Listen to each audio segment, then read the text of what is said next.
Welcome to Hour 3 of the Nutrimedical Report on Thursday, the 14th of August. And we have Tim Alexander at the top of the hour. Tim's here on Tuesdays, and he pops in on any day if he has major news stories. His blog is europebusinesswith1s.blogspot.com. And Tim, you take it from a Christian point of view. You have a breadth of knowledge on the military aspects, the strategic aspects, and the historical aspects unparalleled. And because you're also a Christian, you can look at this and realize we are, as I say, we're in the beginning of the end, not the end of the beginning. Most definitely, we are approaching rapidly the end times, which is not the end of the world, but the end of the secular age. As you often see, the novus order seclorum toward the new order of the secular age. That's what I'm sure the satanic leaders of our world would like. But that plan, that lease, is going to be canceled by the Most High God, because the horrendous news every day is just getting so over the top. It's hard to believe some of these stories because they're so ridiculous and so insane and so obscene. So, Tim, tell us the breadth of stories you're covering today. A very interesting story. A bunch of Russian armored vehicles have just crossed into the Ukraine, according to one report. Now, a column of Russian armored personnel carriers have been seen traveling alongside the Russian humanitarian convoy, which was headed towards the Ukraine from southwest of Moscow. The Guardian's Moscow correspondent and the Telegraph's correspondent witnessed the convoy cross over the border alongside other military vehicles bearing official Russian military plates. So there's some confirmation on this. They have been traveling alongside a humanitarian aid convoy. By the way, this is breaking news, of unmarked white trucks. That there were 280 originally that were sending food, medicine, water, and so forth into the people trapped in these two large cities in eastern Ukraine. Anyway, many of them stopped 15 miles from the border of the Ukraine's rebel-held eastern region of Lugansk. And they have been planned to go through a Ukrainian-held border crossing, but they unexpectedly changed course and instead stopped by a separatist-held border crossing. So they've entered in an area that the rebels are controlling, but they entered with armored vehicles. So if this report is true, and two mainstream media sources have reporters there and are verifying it, so if this report is true, you have Russian forces have now entered Ukraine proper with this humanitarian convoy. We will have to see, in the next few hours, whether other reports substantiate this or not. But this is a major thing. That's a smart move on the part of Putin, because to actually have, and you see, he's not drawing fire and saying, hey, we're going to fight you. He's saying, don't do this.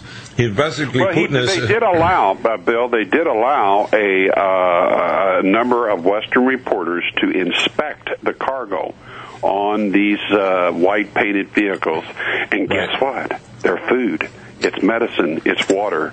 It's not arms. So they already did that. So you're right. You're completely right. But the military vehicles you're completely right. But the military vehicles that says don't smart. Right. He's saying don't attack this humanitarian aid. We have foreign observers on it. We do have military force here, and if you attack us, we're going to clobber you. Well, they're stupid enough they may well attack, because the strategic go, if you really step back from all the noise and blunder and everything in the Ukraine and look at what they're doing and who's doing it, the almost sole strategic effort of the Ukraine is to sucker Russia into a combat situation. And it goes back to the fact that the president, the prime minister, the guy that was briefly acting prime minister, and several of the governors who are also oligarchs are dual citizens. Are Israeli and Ukrainian citizens. And they are serving the interest of the globalists and of Israel. Now, how is Israel involved in the Ukraine? Well, it's very simple. Russia twice stopped a major war in the Middle East from happening. 2 years ago, Israel and the United States were getting ready to attack Iran, and Russia put its foot down and made it very clear that she would basically go to war in that event. A few months later, about not quite a year and a half ago, the United States, the United Kingdom, and Israel were getting ready to go into Syria, possibly with the French as well, because of the bogus reports that Syria had used its chemical arms. And then Putin sent a very large, very well-equipped battle fleet to the shores of Syria. Many of the MPs in the House of Commons got cold feet and seriously objected to it. That started to spread to the American Congress, and then with Russian prodding, the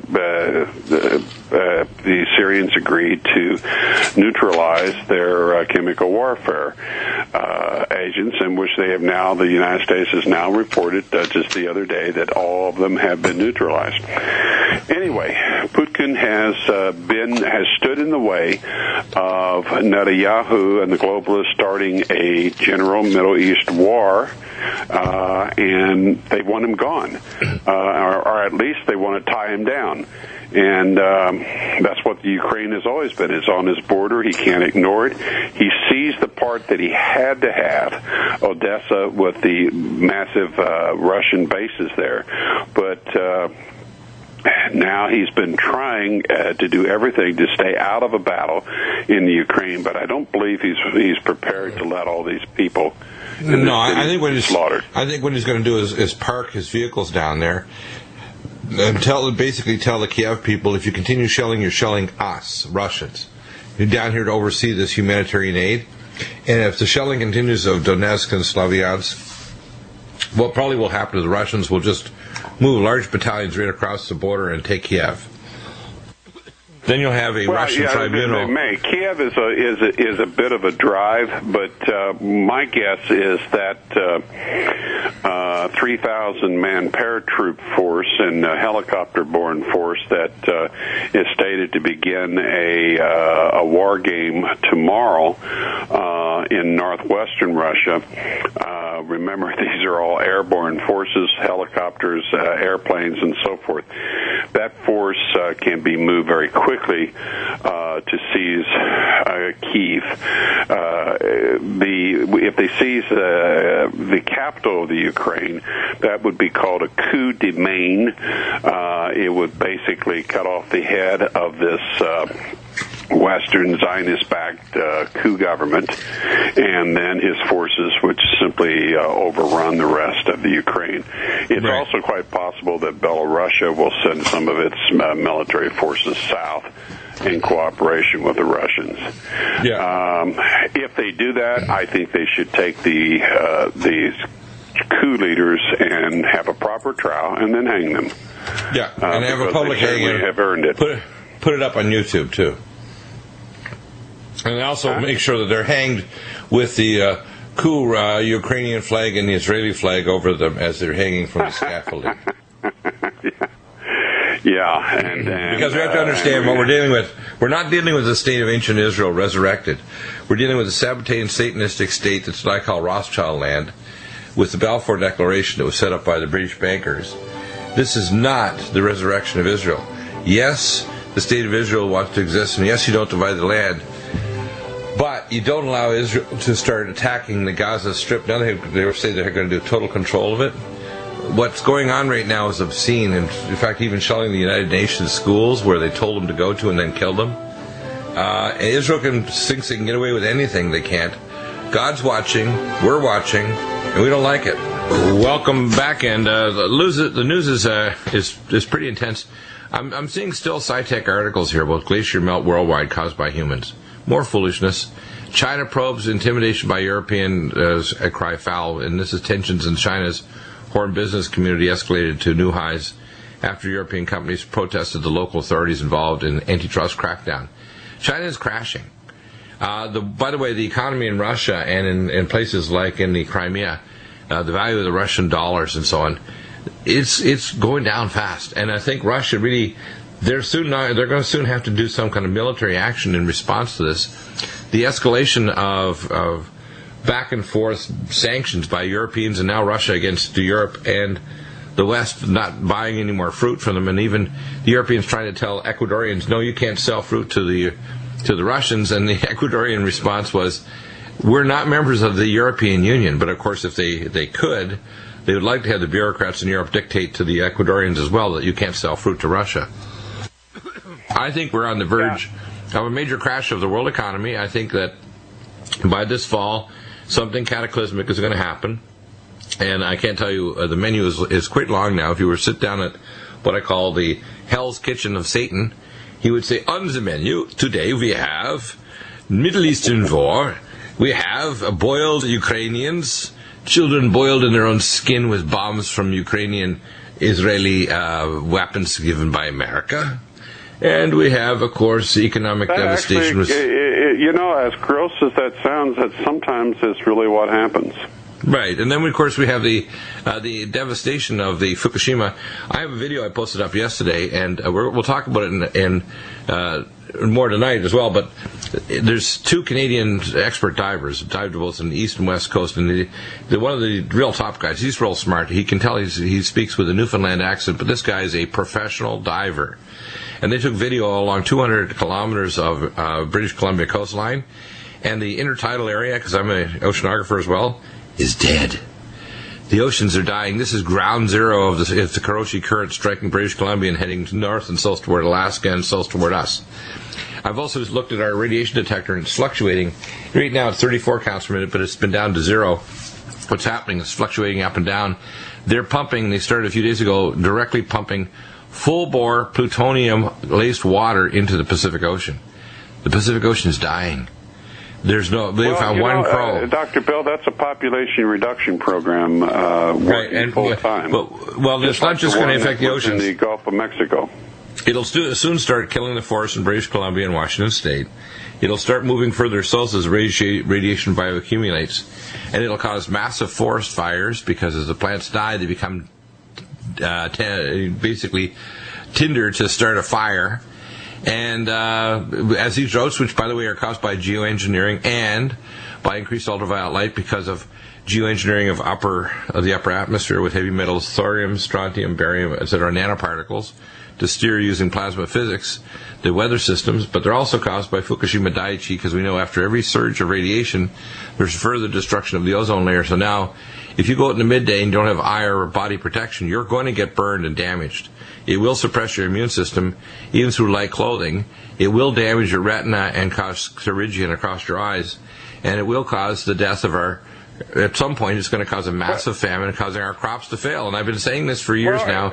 And we're going to have a catastrophe here in the next few years where our crops already in corn and wheat and everything are already catastrophically low, and they're predicting that we'll be in a full force famine. It may be slow because, quite frankly, Bill, it just came out today that in the one of the biggest crop growing areas of China, they're having a very large drought, and it has a direct effect on their ability to produce food. It's not just drought, though. It has moved down, and by the way, in the Southwest, it's moved down throughout Central America. There are two things we're doing besides Fukushima in general affecting the weather patterns. The Gulf Stream is still dead because of all the oil and Corexit sitting in the bottom of the Gulf. They're still using Corexit, by the way. Do you know that?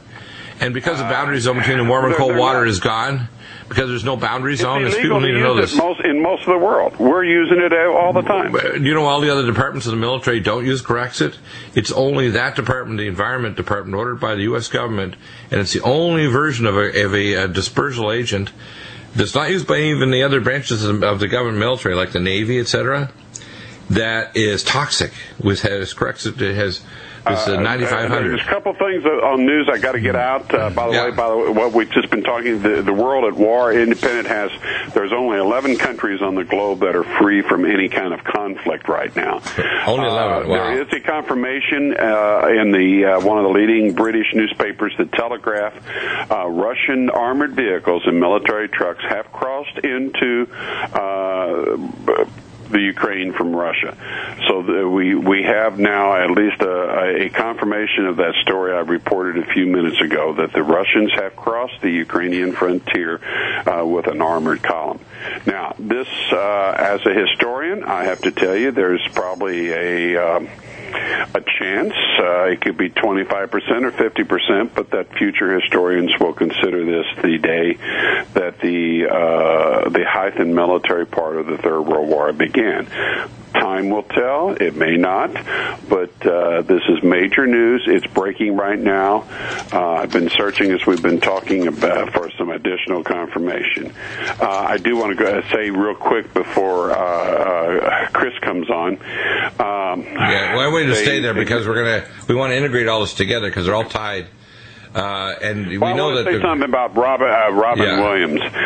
He may be a relative of mine. His father and grandparents and great-grandparents are from Evansville, Indiana, where I live. My great-grandmother, Alexander, was a Williams. And in fact, his people are buried in Oak Hill Cemetery, where many of my people are. He had early stages of Parkinson's disease. And it wasn't just that he was depressed about the money situation. He had what Parkinson's could be. Him in the face. Yeah, well, we can. I have things that we can treat Parkinson's right now, and we're not talking about transcranial fetal tissue transplants or any stupid things like that. We're talking about beyond drugs, like the toxic drugs doctors give. Every day we know that Parkinson's is a toxic heavy metal disorder, and free iron in the tectum of the midbrain that affects the secondary motor neurons. The problem is, his main problem is bipolarity, and his family and friends didn't love him enough to actually get him to a proper functional medicine doctor to actually deal with the problem. And, of course, he was probably smart enough that he didn't want to go on the toxic drugs that would make him feel like a zombie. So the problem is and this goes with a lot of cancer, every week we get all kinds of calls, not only here but all around the world. People do not want to go through the conventional treatments of cancer. They know how bad it is. And I assumed that he had done that with my wife. Right. Now, I assumed that he had not only Parkinson's, which, by the way, 1 in 10 adults over 60 have early Parkinson's. Do you know that? 1 in 10. This is not it's not a minor problem. It's 10%, and it's easy to stop. It's a heavy metal disorder. We're all dying of heavy metal and toxic diseases now, radiotoxins as well as pharmaceuticals. You're dying for that. We use chelating agents, Keeler Max, liquid zeolite, things to protect the brain. Welcome back, and Tim, we mentioned a couple things about Ukraine, and one of the biggest trump cards is the whole issue of oil and gas going through Kiev. 3 years ago, it was through the Rokai Tunnel in Georgia, where we call the tie eater. President of Georgia decided that he would make allies with Europe, and in fact was ready to make Georgia a NATO ally. I mean, that's not even their charter for NATO. Look, the guy was a drug addict. He was one of these deviant personality types that the Illuminati, the global banking cartel, and the Zionists love to put in power so much because they're so compromised, they own them. But he was such an idiot. And, he took on Mother Russia right literally at Russia's gateway and thought he was going to whip them. And they just rode in, and Putin was very, he protected the Russians in that area, and he didn't roll across. He didn't do it right away. A lot of people. He was less than a day away. A lot of citizens died. Them all out. There was a lot of blood, and citizens died first with shelling that the special forces, British special forces, American special forces, we call Blackwater Security, now called Academy, were involved. America and Israel had 1,000 fighters in there, and an Israeli general was actually calling the shots. Right, and by what happened, the Russians killed them all. How's that? You don't hear it in the news, but the Russians just cleaned their clock, just wiped them right off the map. And that's going to happen again. This is going to be repeated. And if you're, by the way, if you're sitting there in these bunkers with BUK missiles made in Russia, and you think you're going to continue ticking off Russia, you're sitting there, you're going to be suicide. You're going to be turned to confetti. Because when the Russians finally arrive there with their column, if you start shelling those columns, the Russians will point these Alexander and other missiles they have that can be down to 1 square meter and will turn you and your entire missile silo and your bunker into a series of concrete, human, and other electronic confetti. That's what's going to happen to you. My estimate is the Ukrainians will attack this convoy with aircraft and artillery. The Russians know where all their, because remember they have spy satellites, first class. They can 1 square foot zoom capability. They know where every artillery piece is. They know where all the BUK missile systems are. They know where everything worth killing is. And I would say if they decide to really cut loose with some Alexander missiles as well as some of their other cruise missiles and long-range missiles, the half-life of these characters is about 5 minutes. Because they will annihilate them, and then they will continue to do what they want. Now let's link it up to what's happening to Fukushima, because we have this video up that's an hour and 14 minutes put by these 2 Canadian expert divers, and we literally have the intertidal region dead for 200 kilometers in British Columbia coast. And we're talking about the Georgia Strait, so it's inside of Vancouver Island. We're not even talking about the real outside Pacific side, the western side of Vancouver Island. We're talking about Georgia Strait, where the Orca araucanis, where a lot of the orca whales go. They live there. That's their place there. And, of course, down in the Puget Sound in Washington State, what's going on there, there's an island called Orca Island, by the way, in Puget Sound, if you know anything about the islands.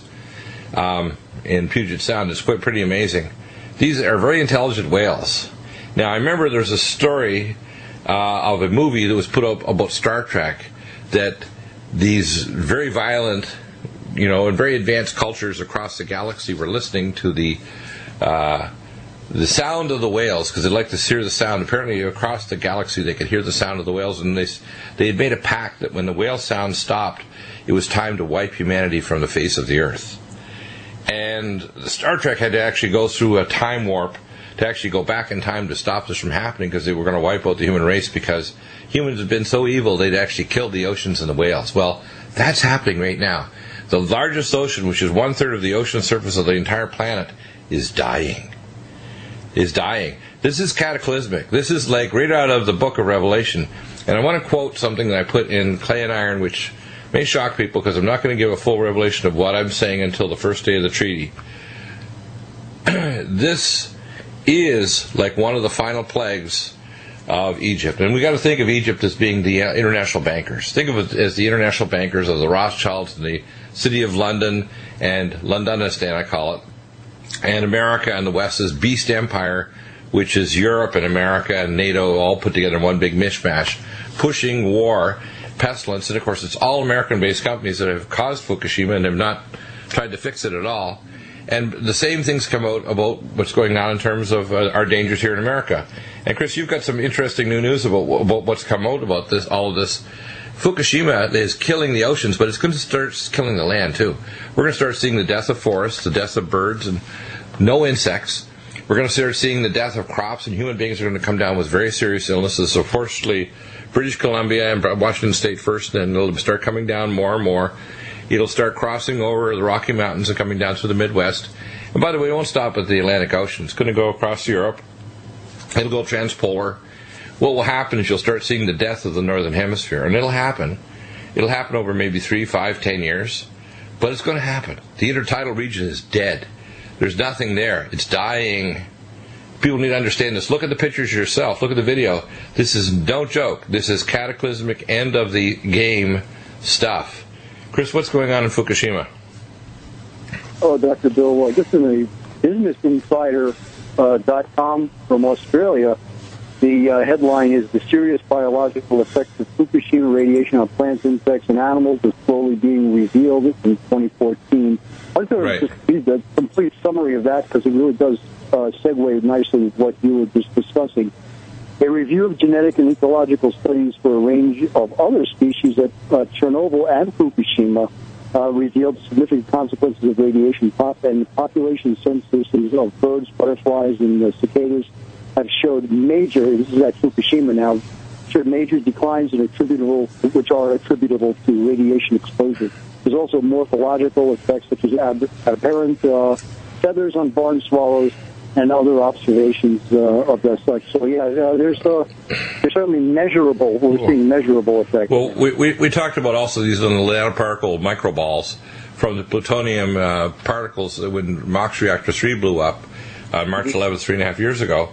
Bishu Kako, in an interview on television, basically laughed when they said they thought it just went 75 miles because they found large chunks of debris, at least 75 kilometers, away from the Fukushima site.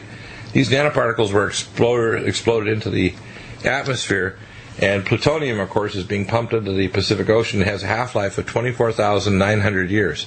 So it means you need 4 half-lives, or 100,000 years, even if it's stopped, which it's not, to reduce the levels of plutonium. And one plutonium particle will kill you. That's how bad this is. Yeah. Now, we need a level of science that I talked about. Yeah, we need a level of science that doesn't just try to filter this out, because that's what the biological systems will try to do. They'll die and wrap themselves around these death molecules and go to the bottom of the ocean, form a radioactive layer at the bottom of the ocean. But that's not enough. We need technology to literally shatter these radioisotope particles like diamonds, like Nikola Tesla talked about. We need to have a whole idea of what I've mentioned and a number of specific things that could be done technically to actually stop this disaster. And it's only by the tip of the iceberg. If we have a major superquake across northern Japan, we're going to have all kinds of reactors go. The same issues you mentioned here when we talked yesterday on the phone and this morning, that the same problems are here, that we have the same kind of level of corruption where authorities, not only in Japan but in other countries, have let things go. Same in Switzerland. Every one of the reactors, 5 reactors in Switzerland, sitting on a fault line. Everyone within strike distance of a fault line in Switzerland. And they plan to, by 2025, they're going to take them out of service, or 2030. Excuse me, that's too damn slow and too late, and that doesn't mean if you don't have a big quake in Switzerland, because, by the way, it is a geologically active area, that's why there's mountains there, you could have problems. Everywhere on Earth is getting more geologically active. Bad news, it says right on Matthew 24, in diverse places there shall be many earthquakes. That's the words of Jesus. Got to take it seriously. Things are happening. So, Chris, let's go over the specifics of these things that are happening, and then we'll give time for Tim to kind of summarize what's happening. Fukushima reports U.S. nuclear safety culture. This is a very important report you put together that it just tells us this is probably the worst news possible about what's going on, because this safety culture basically means that nobody's safe, not just America, but in any country. And the IAEA and its inaction is a good example of that, but tell us the whole story. Well, a committee on lessons learned from the Fukushima nuclear accident, which is a congressional put-together committee, came up with a report just released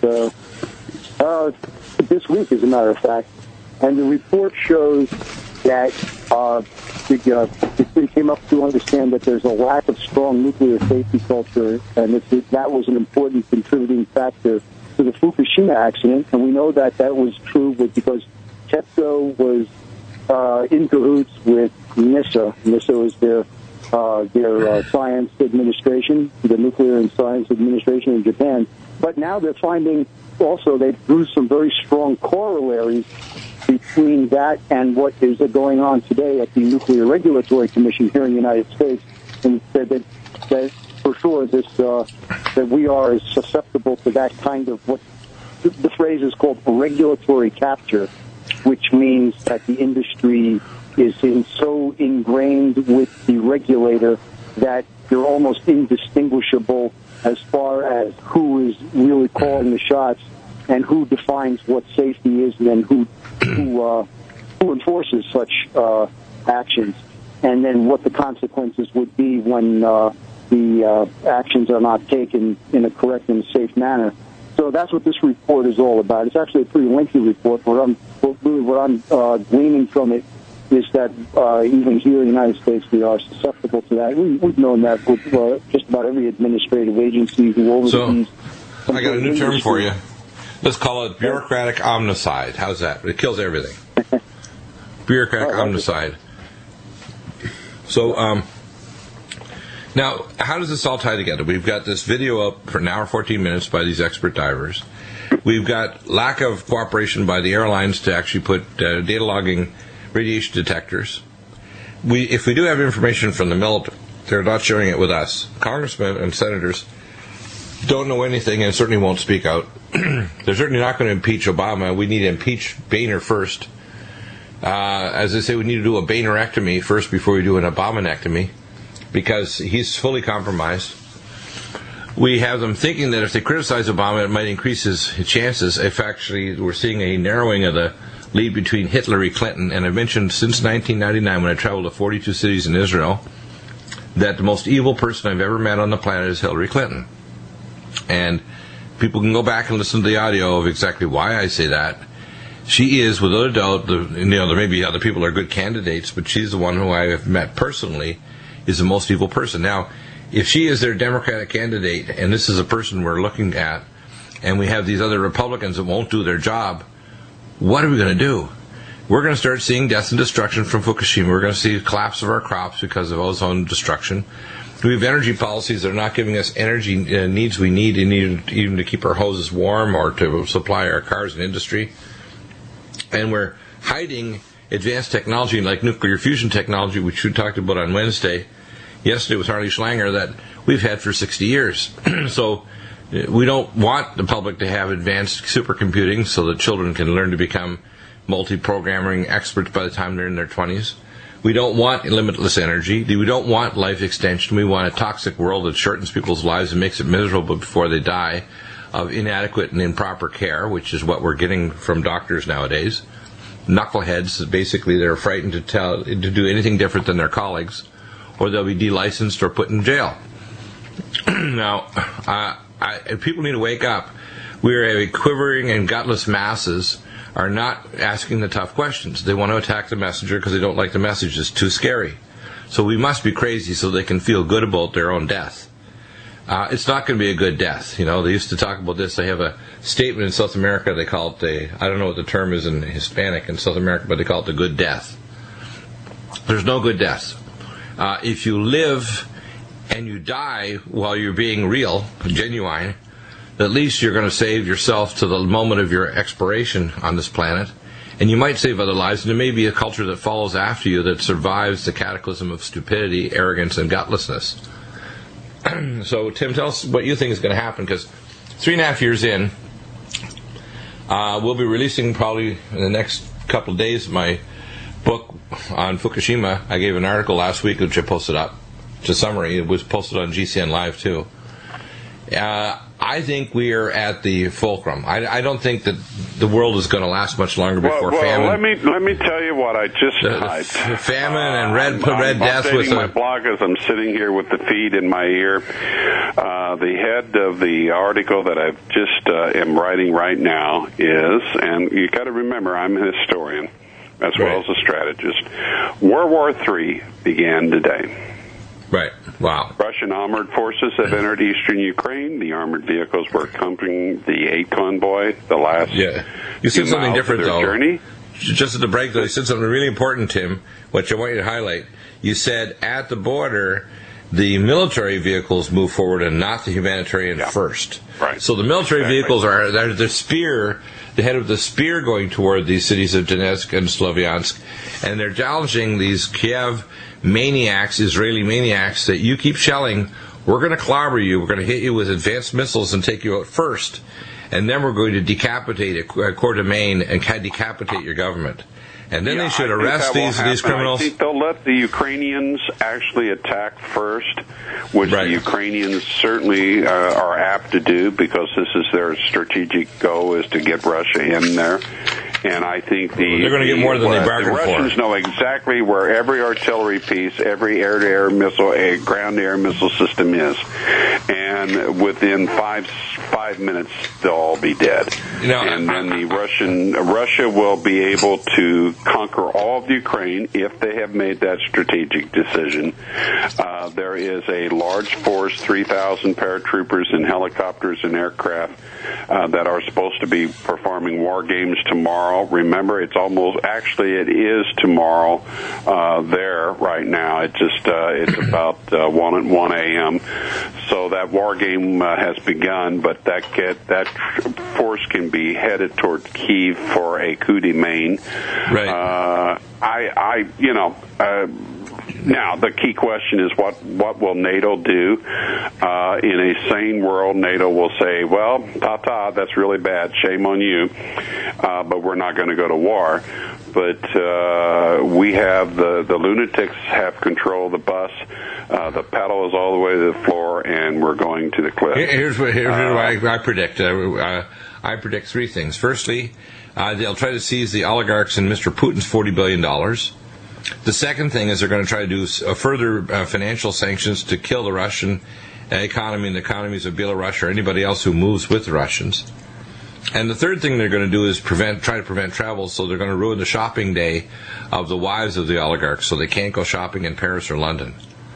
But they're not going to deploy troops. They're not going to do anything physical, because if they do anything physical, Russia can come in and crush Europe so fast like a bug. It's ridiculous. And all they have to do is jack the price up of oil and gas to Germany, and Germany will choke.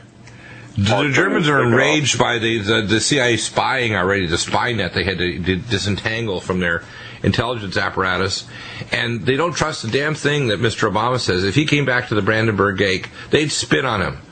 There's no way anybody's going to show up to listen to this fool anymore. He's a marketing maniac. Before I forget, I have another confirmation from a major news source, The Guardian, as well as now The Independent, are both confirming that Russian military vehicles have entered the Ukraine. The headline on The Guardian is, Russian military vehicles enter Ukraine as 8 convoys stops short of the border. Wow. Wow. So they've entered after dark. Wow. Who knows? That's amazing. I'm going to just play a few seconds of this horror. Pacific Ocean now dead from Fukushima radiation. Check it all. I'll post up the link again today, the embed link. It's crazy. For photos. And he's also funded computers, the Warrior Cast, and many other things. $600 of the donations, what started this all off? That's from you guys at the nuclear. So if you actually just go and look at this entire video and you see the actual pictures of the intercoastal, intertidal region, it's not a joke. We're dealing with the end of our world as we know it. We're dealing with the end of the financial world as we know it. We're in World War III financially already. They're trying to start these two hot spots, the Middle East and Ukraine, as the trigger points. And it's the Israelis, in both cases, that are involved, including ISIS, that are managing it. Unbelievable. It's like they're the trigger for the grenade for the bomb that blows up Earth. That's what's going on. Insane.